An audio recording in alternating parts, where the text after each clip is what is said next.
చైత్ర శుద్ధ నవమి హిందువులకు చాలా పవిత్రమైనది. ఈ రోజున శ్రీ మహావిష్ణువు శ్రీరాముడిగా అవతరించాడు. ఇది విష్ణువు 7వ అవతారంగా భావిస్తారు. దీనినే రామనవమి అంటారు. శ్రీ విష్ణువు శ్రీరాముడిగా అవతరించిన ప్రదేశం అయోధ్య. భగవాన్ శ్రీరాముడి జన్మస్థలం అయోధ్య. శ్రీరామనవమి సందర్భంగా ఆ అయోధ్య నగరం ముస్తాబవుతోంది. అక్కడ నూతనంగా నిర్మించిన రామ మందిరాన్ని ఆలయ అధికారులు సర్వాంగ సుందరంగా అలంకరించారు. రామనవమి సందర్భంగా ఆలయంలో బాలరాముడికి ప్రత్యేక అభిషేకాలు, పూజలు నిర్వహించనున్నారు అర్చకులు.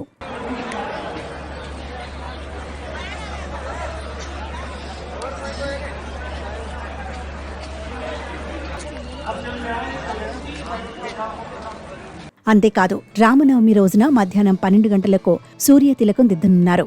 సూర్యకిరణాలు దాదాపు 4 నిమిషాల పాటు బాలరామయ్య నుదుటిపై పడనున్నాయి. ప్రత్యక్ష దైవంగా భావించే సూర్యనారాయణుడు తన కిరణాలతో బాలరామయ్యకు తిలకం దిద్దనున్నాడు.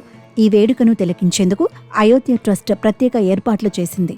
ఇక నవమి రోజు ఉదయం 9:30 గంటల నుంచి 10:30 గంటల వరకు అభిషేకం, ఉదయం 10:40 నుంచి 11:45 మధ్య ఆరాధన కార్యక్రమాలు జరగనున్నట్టు ఆలయ ట్రస్ట్ ఇప్పటికే ప్రకటించింది. శ్రీరామ జన్మభూమి తీర్థక్షేత్ర ట్రస్ట్ వారు ఈ దృశ్యాన్ని టెలివిజన్ ద్వారా ప్రత్యక్ష ప్రసారం చేయనున్నారు.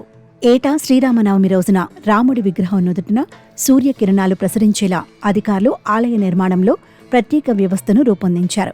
ఆలయం 3వ అంతస్తు నుంచి గర్భగుడిలోని బాలరాముడి విగ్రహం నుదుటిపై సూర్యకిరణాలు పడేలా ఏర్పాట్లు చేశారు.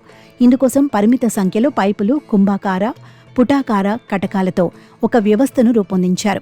ఆలయ శిఖర భాగంలో సూర్యకాంతి గ్రహించేందుకు ఓ పరికరాన్ని ఏర్పాటు చేశారు.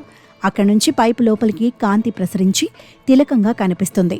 3:30 నిమిషాల పాటు కనిపించే ఈ సూర్యకిరణాల తిలకం 58 మిల్లీమీటర్ల పరిమాణంతో ఉంటుంది. ఇందులో 2 నిమిషాలు పూర్తి స్థాయిలో తిలకంగా కనిపిస్తుంది.